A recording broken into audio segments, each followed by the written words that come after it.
Okay, let's get back to our reading. Oh, my whole body's covering that. Okay, so as we left off, we had just met Jim Falk, and we saw that Richard was getting the card, forging a note, which means he was writing a note saying that these books were for Jim Falk, when in fact they were going to be for him. So let's see what happens. After work, Richard walked through the crowded streets to the library. He felt as if he were on a train to Chicago, as if he were traveling north already. But when Richard walked through the door, he felt the old fear again. Many heads were raised at the sight of a black boy in the library. Richard kept his eyes down, not looking up until he stood before the checkout desk. The librarian put on her glasses to make sure she wasn't seeing things. Richard handed her the note he had written and stepped back. "Why can't Mr. Falk get his own books?" she said sharply. "He's very busy," Richard replied, his legs trembling. "All right," the woman said, "but you tell Mr. Falk I'd rather see him in person next time." Richard roamed the stacks, unable to believe were this many books in the world. He touched the leather spines and he fingered the pages he had dreamed about for such a long time. So I noticed we met a new person, the librarian, and not a fan, I'll be honest.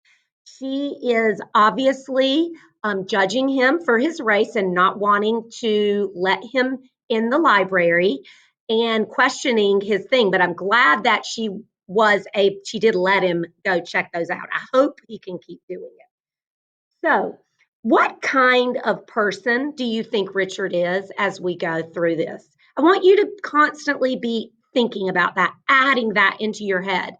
As you learn more and more about Richard, what do you know about him? I noticed from this page that Richard definitely is still loves reading. He loved books since he was a little boy, and he has struggled to be able to have access to books. And he finally has access. So I loved this last paragraph where it talked about him unable to believe that there were this many books in the world, how he must feel right now as he sees all of these books ahead of him. So we're going to go ahead and finish up the book and talk about a few more things as we go.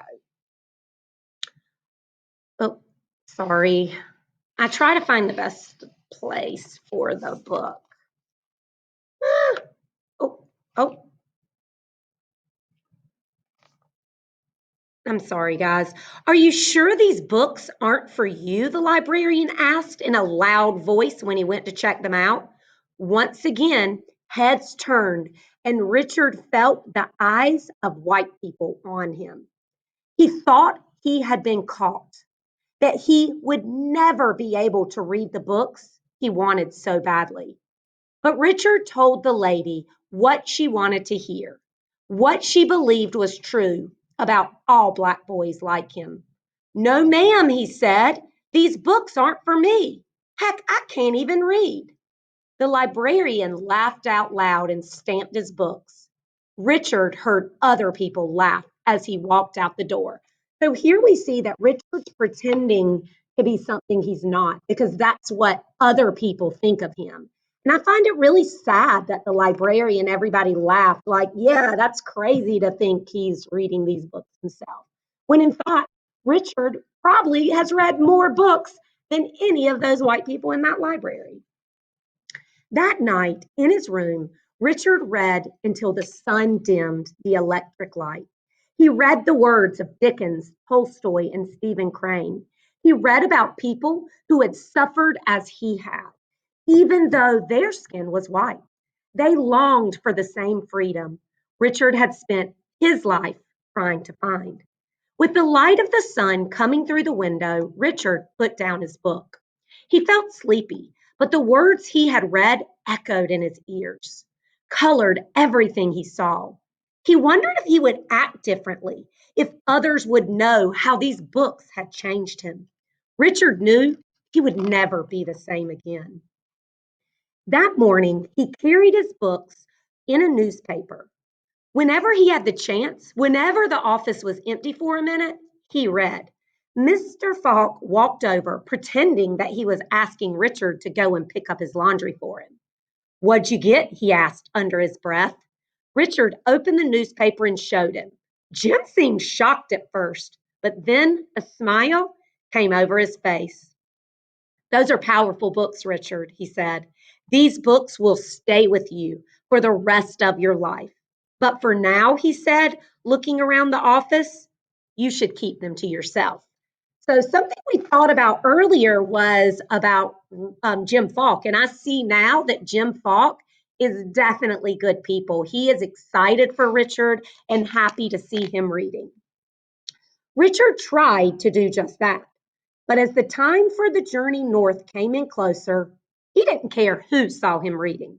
The men in the office either laughed at him or asked him if he was crazy. What's a colored boy like you toting a bag full of books around for? Your head can't hold all them big words. Every now and then, Jim smiled at him from across the room. Jim and him had that little secret. They knew how educated Richard was. The library books had changed some of Richard's feelings about white people. Richard still feared them, but he understood them a little bit better. The day he left for Chicago, Richard stopped by Mr. Falk's desk. Thank you, Richard said. Thank you for the books. Thank you for everything. Jim didn't say a word, but he shook Richard's hand in front of everyone. On the train going north, flying across the open fields, Richard remembered the books he had read. The words came back to him, the stories more real than the train itself. Every page was a ticket to freedom, to the place where he would always be free. The end. So, I want you to stop and think about what we've read. You're going to answer a few questions so that we can chat, and I'll see you back in just a minute.